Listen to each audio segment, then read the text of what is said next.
Hi there, it's Dr. Maas, Doctor of Integrated Medicine. I'm a registered osteopath and I practice functional medicine with a subspecialization in genetics and epigenetics. Now, I know methylation is a really hot topic. There's a lot of confusion about it, and so I'm going to give you a really good, simple intro into what is methylation. Methylation is the ability of us humans, animals, to take plant stuff and be able to take that sun energy that's in the plants and be able to turn it into human energy. And it's a big step. On an evolutionary level, there's a massive amount of gene coding that lets us live day to day, minute to minute, second to second. This methylation should be happening around 50 billion times a second. And if it doesn't run synchronously, then there's going to be problems. Let me explain it to you in basic terms. You have 5 wheels, 5 roundabouts, like of traffic.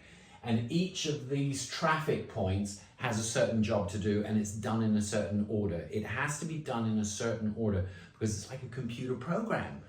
If it's done and downloaded in a particular way, then you're going to get a particular result. And all of these 5 wheels have to be working synchronously like a clock. The first wheel is basically folate. Number 1, folate, the plants. This is a leaf-based cycle. The second roundabout is to do with proteins. Every protein contains methionine in it. So you've got plants and you've got proteins, 1 and 2. The third roundabout that we look at is the liver, the transsulfuration, changing the way sulfur works in our body. And our livers need heat. It needs that sulfur molecule to actually fuel the detoxification like a volcano, because volcanoes are smelly like sulfur, right? So this is the sulfur pathway. The fourth area is basically the brain. So with that in mind, methylation can change the way our moods, our focus, our concentration, the level of ADHD or ADD we have, the level of anxiety, how we can power down. It's all kind of predetermined by your genetics that you've been given by your parents and your grandparents. And what can you do in this lifetime with your responsibility to your genes to actually make them work better? And if you want a better brain, and better focus, better life, a happier state of mind, you've got to zoom into that. But you can only change roundabout number 4 if you've actually addressed 1, 2, and 3. The 5th roundabout is to do with urea, the removal of waste from the body, because if you've got complex life forms, it's going to generate waste, and that waste removal must be regulated. Of course, it's excreted via the kidneys. If you don't excrete it, you get neuronal damage. It pickles the nervous system. The bottom line on it is, simply put, methylation is about the transformation of plant and proteins into usable compounds that actually influence our detox, our immunity, our fertility levels, how bad our allergies are because histamines have to be methylated, detoxification in terms of our environmental exposure, heavy metals, viruses, vaccines, pesticides. It's all coming at us and we have to be able to methylate it properly. So getting these roundabouts with your B's, your D's and your SAMEs is absolutely critical. So let me chunk it down for you, right? Plants, protein, get your protein right. This is your liver. Get your liver supported. Get your brain working properly with your serotonin and dopamine balances. And number 5 is be able to remove the waste from your body effectively through your kidneys. And it requires those purple cofactors. And if you don't have enough of those purple cofactors, the B's, D's, and SAMEs, your health will get worse and worse as you live in this environment that's heavily polluted, heavily toxic, emotionally draining, and dopamine overstimulating. Hi everybody, it's Dr. Maas here. This is part 2 of our quick intro into Methylation 101. What is it? What impact does it have on your lives if it goes wrong? Remember the 5 roundabouts? We're going to go through roundabout number 1 in detail. And as you remember, folate, the word folate comes from the Latin word which means folio, which means leaf. And what's absolutely critically important is that you eat enough plants, you know, the green plants that we eat in veggies and salads and stuff. That's really important because those plants have captured that sunlight, that information, that sunlight, the photons, and has actually created a folate molecule from it. And we want to get folate from our diet. You don't want to really have too much folic acid because it's kind of quite toxic and it was made by humans and machines, so it's not that healthy for us. But we want to get nice levels of folate. Now, in this example of this gene code sequence, we have a good FOLH1, which will carry the folate, the green stuff, into our bodies. But what we've got to do is we've got to get RFC1 working a little bit better. And you can see from that gene code, it's red. Look at the double arrows. It's down-regulated, so it's double slow. That gene code sequence, that forklift carrier truck that's supposed to basically carry the folate into the body, it's not working that well. So the bottom line on it is, how can we make RFC1 work better? Well, to be honest with you, I always turn towards parsley, or chimichurri is my favorite. Maas Clinic has a really good recipe on chimichurri. You should follow it if you've got your folate challenges. And you can put that folate or that chimichurri on anything, but you've really got to get plants in. The value of plants is because they've got that sun energy, and we want that sun energy that's in those plants to be able to have the folate. Then we turn it into dihydrofolate. That means 2 folates. Then with DHFR, we will turn it into 4, called the tetrahydrofolate. Tetra, like Tetra Pak of apple juice or milk. I don't drink milk, but apple juice, yes. So that's a tetra, a square-shaped folate, a folate molecule on each side. Then it reaches these 2 bridge points. One's called MTHFD1, and the other one's called SHMT1. I look at like Battersea and Chelsea Bridge. This would basically be Chelsea, this is basically going to be Battersea, and we have Chelsea and Battersea Bridge. That's Chelsea, that's Battersea. And look at it like flow of traffic. And what we've got is we've got somebody who's basically born with a slow MTHFD1. And you can see by the arrows, it's triple slow. So there's a lot of traffic, or very slow traffic, moving on that bridge, right? We have to speed it up. How do you speed it up? You have to use the cofactors. The cofactors are the epigenetic, epi meaning floating above. And that B3, B6 floats above the gene code sequence and makes it work faster. And that's what's really important. You have to give the client enough B3 to actually activate Chelsea Bridge and make it work faster. You also want to be able to give enough B6, because that's so important for methylation, and it also influences the Battersea Bridge on the B6. The ultimate molecule that needs to be made is 5-methyl tetrahydrofolate. This is a super molecule, and it grants us good brain function and good protein function, as well as a whole slew of other functions it comes into. But this is absolutely critical. And some people, yeah, they're born with a Duff MTHFR, a very popular topic at the moment, but MTHFR basically is a bit of a problem. Now, I'm born with 2 ambers on here. One represents heart, the other one represents nervous system.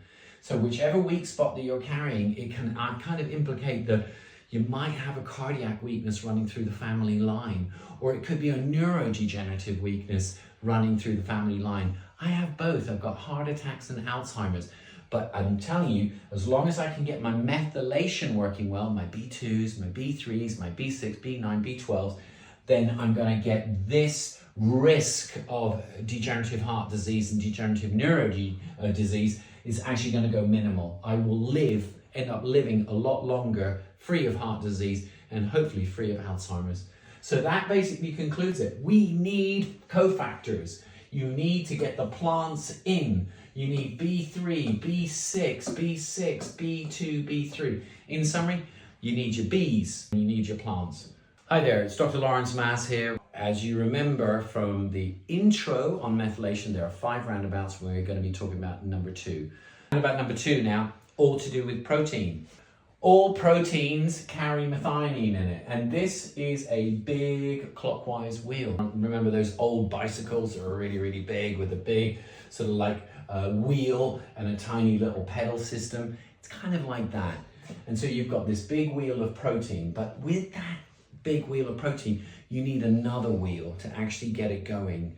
And of course, that little wheel is going to be the methylation and unmethylation of B12.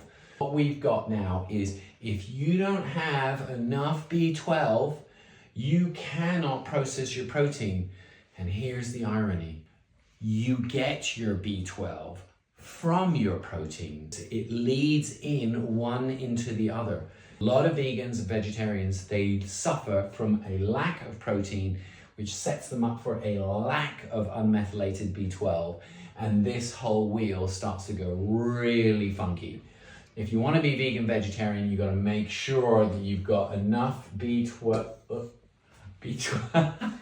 Sorry about that. So you've got enough B12 in your diet. Because if you don't have enough B12 in your diet, you can't actually then process the protein, the methionine. And that's absolutely critical. If they are a meat eater and they've got good B12 coming through their diet, they may have a problem actually absorbing it, because the absorption genes and the carrying genes called FUT2 and TCN2, they can be faulty. Like in this example, double red with a double arrow down, it's absolutely imperative that that person doesn't start from unmethylated B12. That's unmethylated B12 is raw B12. It's like in the meats and stuff like that. It's much better to start with methylated B12. And that's what I do with all my clients. I actually pedal off, not from here, raw B12, but actually methylated B12. It's a much better start point. And if the person is taking zinc, they'll be able to uncouple it with the zinc molecule. And to be honest with you, it doesn't really matter at this point what the FUTs and TCN2 genes are doing, because the moment you have zinc and the unmethylated B12 with a little bit of SAMe, it will remethylate into B12. And that's really important, the methylation and unmethylation of B12. And of course, that will drive the methionine. That meth bit came from this meth bit, which came from that meth bit. And that is really important because SAMe is built over here, right there. And that SAMe is absolutely critical. And some people have genes that don't actually help to make enough SAMe. Unfortunately, in this example, it's a perfectly green, clean MAT1A gene. But to be honest with you, if somebody was deficient in magnesium, potassium, and energy, they still would not be able to make sufficient amounts of SAMe. So methionine turns into SAMe, and SAMe can break down histamines, excess dopamine, excess arousal, excess stimulation. SAMe is also necessary for breaking down cortisol and adrenaline. And last but not least, it's one for the ladies and some of the guys, SAMe also helps to break down estrogens. If you're taking any long-term drugs or birth control, etc., you have to be able to methylate properly. And that methylation, according to roundabout number 2, is you have to have enough protein and enough magnesium that came from plants and enough from potassium that came from nice healthy fruits. And of course, it generates more SAMe. SAMe is then going to turn into homocysteine. Now, homocysteine is a really bad protein. It's a necessary evil, but it can build up to toxic levels. Ideally, in integrated medicine, you want it between 5 and 7.2. The perfect number is 6.1.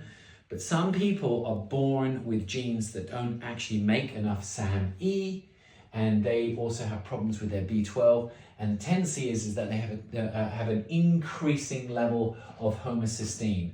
So the average GP range will run from 0 to around 15, something like that. For us in integrated medicine, it runs between 5 and 7.2. Now, anything higher than a 10 basically is a route to heart disease, cardiovascular disease, and it's also a route for Alzheimer's disease as well. So we now have the power with which to get into this optimal zone. That's absolutely important. Measure your homocysteine if you've got a history or family history of heart disease, etc., and see how close it is to 5 to 7.2.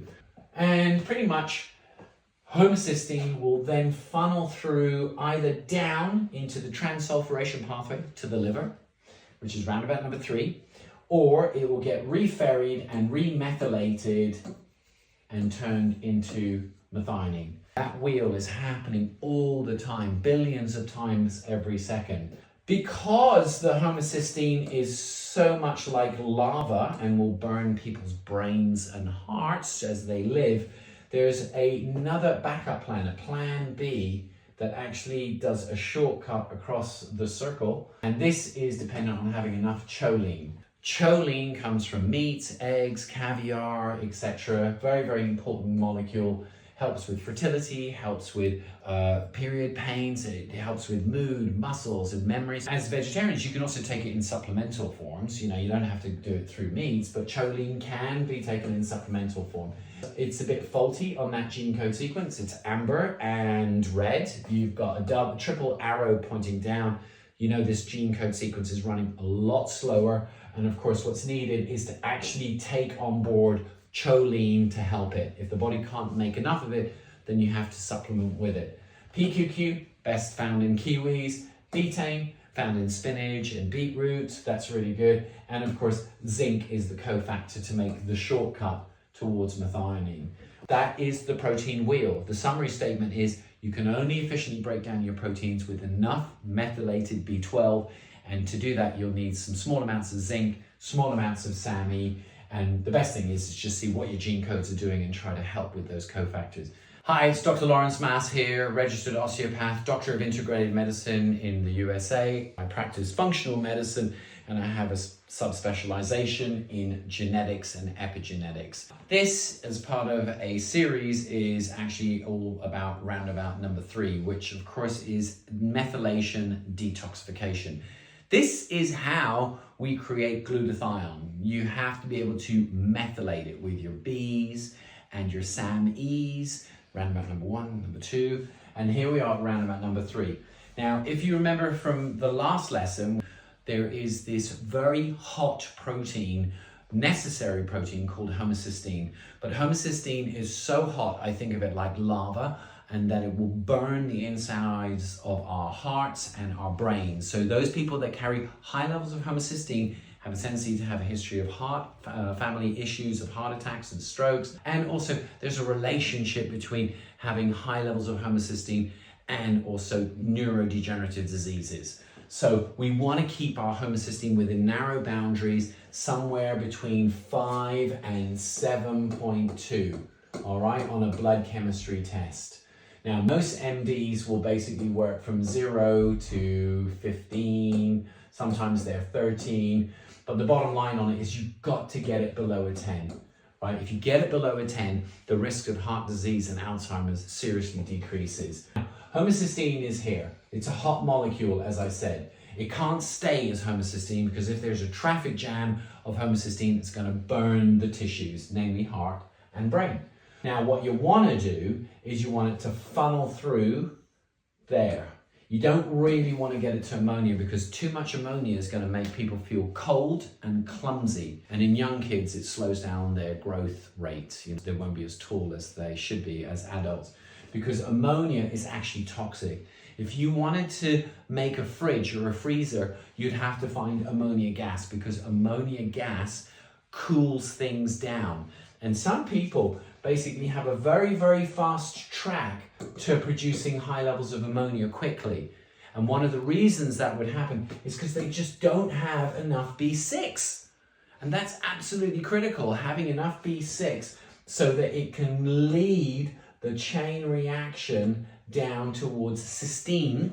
And from cysteine, it turns into taurine, which helps gallbladder, emulsify fats, and it helps with heart function.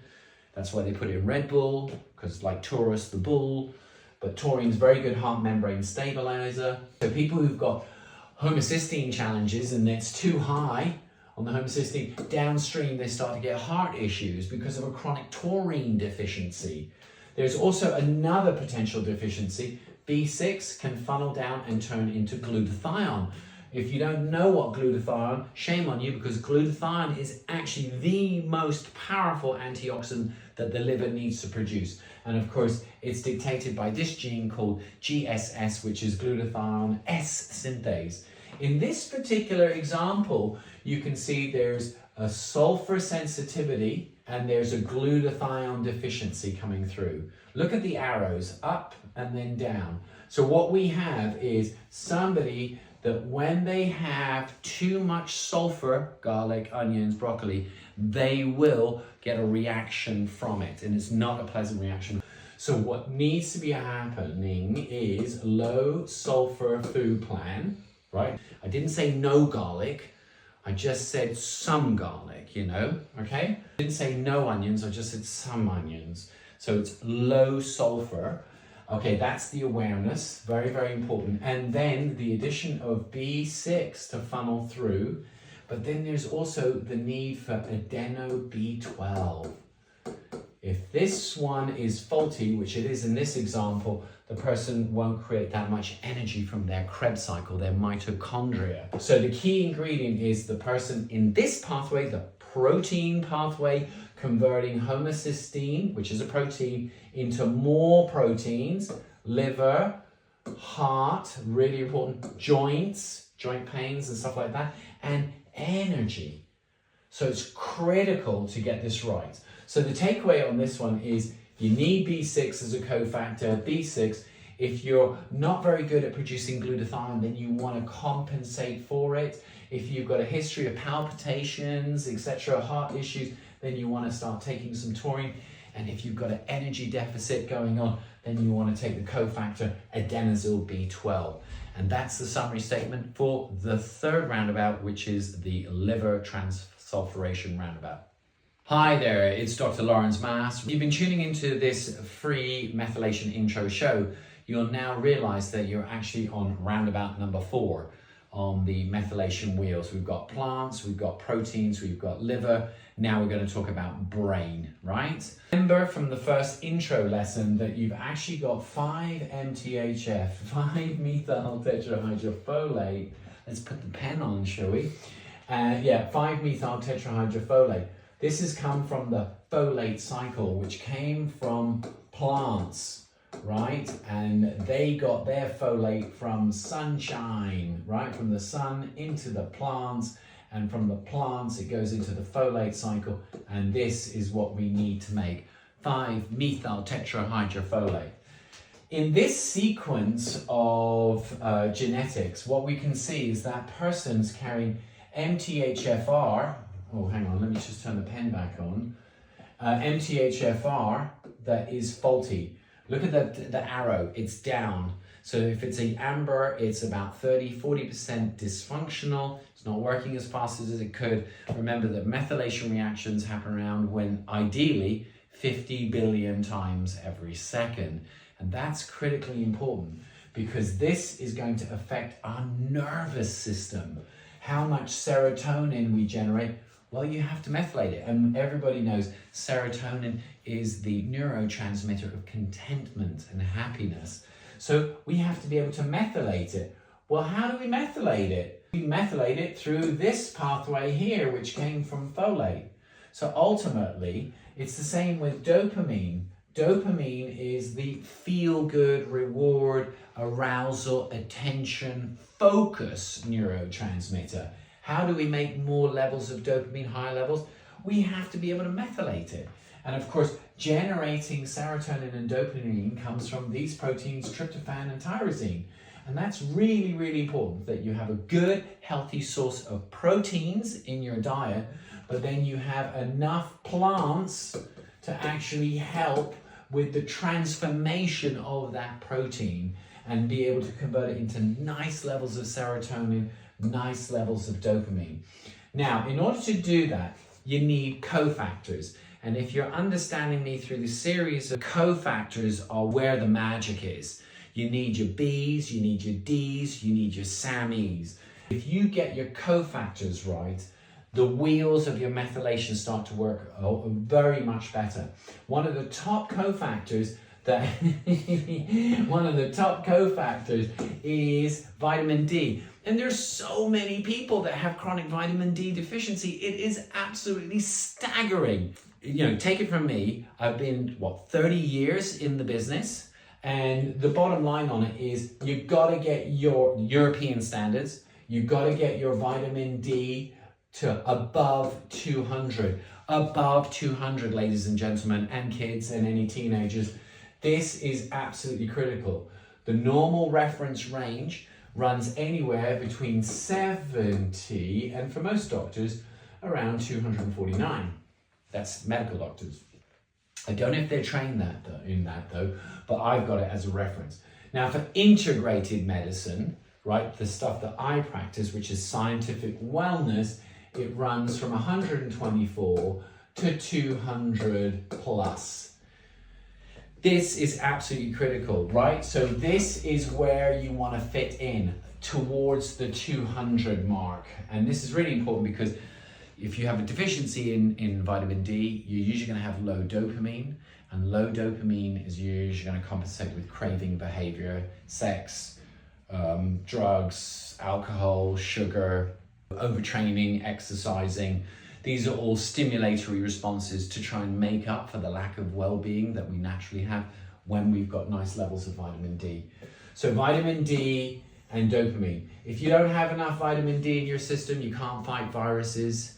And if you don't have enough long-term vitamin D in your system, it's a setup for Parkinson's disease. Yeah? So this whole dopamine relationship, sunshine makes us feel good. And liquid sunshine in the form of vitamin D will make you feel good. You've just got to get it to, what did I say? That's right, above 200 European reference range, right? So that's really, really important. Having the right levels of vitamin D will not only prevent developing Parkinson's, but it also helps to prevent cancers, heart disease, autoimmune disease, and chronic musculoskeletal pain. So very, very critical. So we need folate, we need vitamin D. We've already got B2 coming in from roundabout number 1. That's the folate roundabout. Remember MTHFR. And we need other cofactors. Now this is a real kind of area, this is my specialization, right? Is how do you get people to feel better? Well, one of the things to make people feel better is to balance up the serotonin and the dopamine, right? That's one, that's obvious. The other one is you've also got to be able to get that person to break down their adrenaline and their overstimulation of dopamine. And the critical area of this one is SAMe, S-adenosylmethionine. And if you've been paying attention to the lesson, this molecule SAMe was built on roundabout number 2, the protein roundabout. And if there's any deficiencies in production of SAMe, that person will suffer from joint pains, depression, poor liver function, low self-esteem, won't be able to power down properly at the end of the day, won't be able to sleep properly because SAMe helps us sleep properly. So this is absolutely critical. In order to get the COMT gene running faster, and you can see in this example, it's running slow, quadruple slow. That person needs to be on supplementation with SAMe to put them in a good mood, to help them break down their stimulation of dopamine and their adrenalines and their histamines and their estrogens. It all comes down to, making that COMT gene work better and that MAOB. And here's noradrenaline and adrenaline. Listen, after people have been going through a series of massive stress, you have to be able to power down. The problem is when people go through massive stress, their methylation starts to screw up. They need more B vitamins to get through the stressful event, through those rough waters. They need more D. But the truth is most people don't supplement when they go through massive stress, and so they run on empty. And when they run on empty, this is when we can get burnout. People literally will burn out from their own excessive dopamine, excessive adrenalines coming through. And in short, this is the neurotransmitter roundabout. If you really want to take charge of your brain health, you've got to be able to look at your methylation wheels, see what you inherited from your parents and your grandparents, and take the necessary cofactors, the B2, the methylfolate, the vitamin D, the SAMe, C, and copper. Those are the key cofactors to get your brain in much better shape. Hi there, this is Dr. Lawrence Maas. This is the last in the series of Intro to Methylation 101. This is the last roundabout. This is how the body actually manages its waste. The body, in its wisdom, can actually use waste material for benefit. This is just crazy, but it's figured out how it can use bad stuff and actually get some good from it. Here we have the regulation of blood pressure through ornithine, citrulline, and arginine.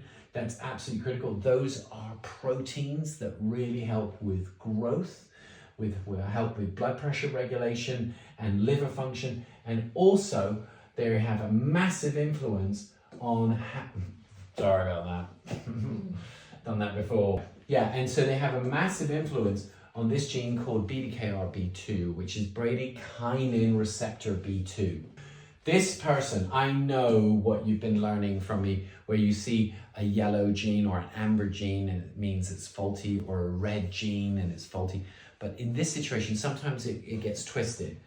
This person, they carry an amber gene, but look at the arrow up, and by sheer professional experience and education, this is actually a beneficial gene. This person benefits from really good delivery of nutrients and oxygen to their muscles during exercise.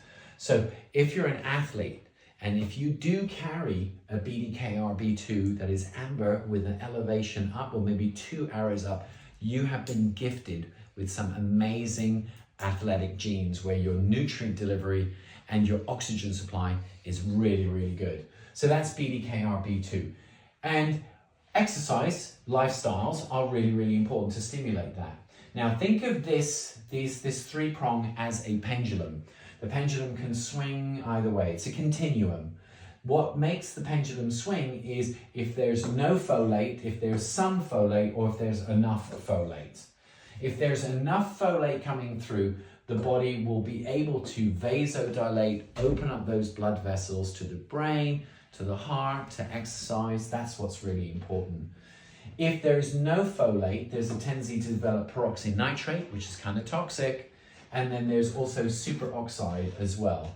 These are not to be looked at. The body does have a backup plan to try and neutralize this, but the truth is that it needs a cofactor of manganese, which you will find in blueberries and raspberries, and then also nitric oxide synthase 3. Let's zoom in on that one a little bit more. Nitric oxide synthase 3. On this particular client, they're double amber. You can see it's double slow. It actually means it is working slowly. That's kind of a negative. And the way around that is folate and also beetroot. Beetroot is used by a lot of athletes to basically boost and vascularize their workouts. And that's really, really important. And of course, that will create vasodilation. So beetroot increases nitric oxide, helps the blood vessels open up, vasodilate, and that's really, really super important. And last thing is, round about number 5, to be able to take that urea and excrete it out through the kidneys into the bladder. So methylation involves a multiplicity of organ systems and many, many gene code sequences. But the truth is, it's a really simple, elegant system. Plants, proteins, liver, brain function, and elimination. Those are the 5 roundabouts. Thanks for tuning in. Tune in to my next show.